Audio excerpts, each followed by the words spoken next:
Sir చాలా thanks sir. Next ఈ సినిమాలో ఆవిడ స్టీల్ ది షో అంటే ఆవిడ బాగా చేశారు, దాని గురించి చెప్పక్కర్లేదు.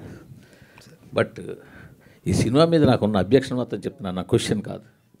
ఆవిడ ఇందాక స్టేజ్ మీద ఒక్కొక్కరిని పిలిచినప్పుడు సుద్ది అయోధ్య గారు రండి ఏదో క్యారెక్టర్ పేరుతో పిలిచారు. ఆయన ఏమని పిలిచారండి మీరు రమ్మని స్టేజ్ మీకి? పంతులు గారు రండి అని పిలిచారు. అదే ఎందుకు అలా పిలవాల్సి వచ్చిందంటే ఆవిడ తప్పు కాదండి. సినిమాలో హీరో కులం ఏమైనా చెప్పారా? హీరోయిన్ కులం చెప్పారా? హీరో తండ్రి ఇంకో క్యారెక్టర్ ఎవరిదైనా కులం చెప్పారా? అంటే ఒక రేప్ చేసే విలన్ క్యారెక్టర్ చూపించాల్సి వస్తే మీకు బ్రాహ్మణ్ కావాల్సి వచ్చిందా ఏంటనేది? ఉండండి, నేను మాట్లాడుతున్నాను. కాశీ లాంటి పవిత్రమైన పుణ్యక్షేత్రంలో మీకు ఫైట్ సీక్వెన్స్, రేప్ సీక్వెన్స్ తీయడానికి ఒక కబేలా కావాల్సి వచ్చిందా? కాశీ లాంటి ఒక పుణ్యక్షేత్రంలో ఒక పంతులు ఒక ముస్లిము కలిపి రేపు సీన్కి అసిస్ట్ చేసినట్టు తీయాల్సి వచ్చిందా? ఏంటండి మైండ్ సెట్? ఏమి ఓ కాపు కమ్మ రెడ్డి బ్రాహ్మణ్ చెప్పలేపారా హీరోని? లేదు ఇంకోటి చెప్పలేపారా? యాక్చువల్గా క్యారెక్టర్ పేరు పోనీటేల్ గాయ్ అని ఉంటుంది sir, but I don't know who has given that name. అది తప్పుగా ఇచ్చారు. అక్కడ ప్రొజెక్ట్ చేయడం కూడా అలాగే ప్రొజెక్ట్ చేశారు కదా సార్. క్యారెక్టర్ పేరు హారతికి రావాలి, హారతి టైం అవుతుంది అని చెప్పి. అంటే నేనేమంటానంటే మీరు ఇప్పుడు ఒక పర్సన్ టార్గెట్ చేయాలనుకున్నప్పుడు చేస్తే చేయండి, అది మీ ఇష్టం, కాదని అంటల్లా. నేను ఇది ఎక్కడైనా ఒక ఇండికేషన్ ఇచ్చారా? ఒక ఇంటి పేరు చెప్పారా? అయ్యో హీరో ఈ హీరో ఇప్పుడు ఆయన పేరు హనురెడ్డి, బట్ సినిమాలో అయితే రెడ్డి కాదు కదా. చెప్పడంలో ఆయన రైటరు, ఆయన ఇంగ్లీష్ కాదు కదా.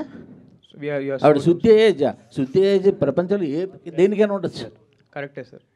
అక్కడ వాళ్ళకి ఇవ్వడం అంటే తప్పుగా ఇచ్చారేమో. మీరు కాశీలాంటి పుణ్యక్షేత్రంలో తీస్తున్నారా? అక్కడ కబేళ పెట్టి కబేళలో రేప్ సీన్ ఫైట్ సీన్ పెడతారా?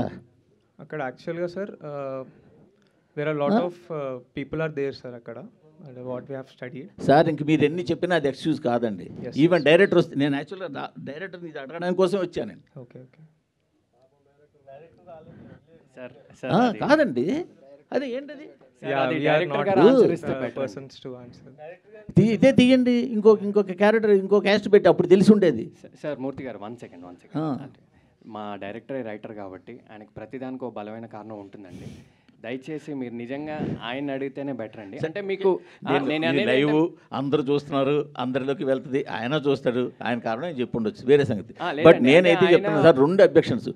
ఒకటి సరే ఓకే, కాశీలో పురోహితుడే చూపించాడు, ఆయన ఇష్టం చూపించుకోమన్నాడు.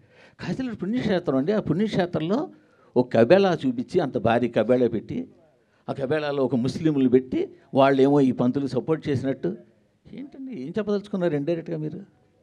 ఏమి అంతవరకు చెప్పాల్సిన సినిమా మొత్తం మీరు అంత చేశారుగా. క్లాసిక్గా గీతాంజలి క్యాసెట్ పెట్టావు, హెడ్ ఫోన్స్ పెట్టావు, దాన్ని నేను ఒక క్లాసిక్ సినిమా ప్రాజెక్ట్ చేయబోతున్నానని ఇండికేషన్లు ఎన్నో ఇచ్చారు కదా.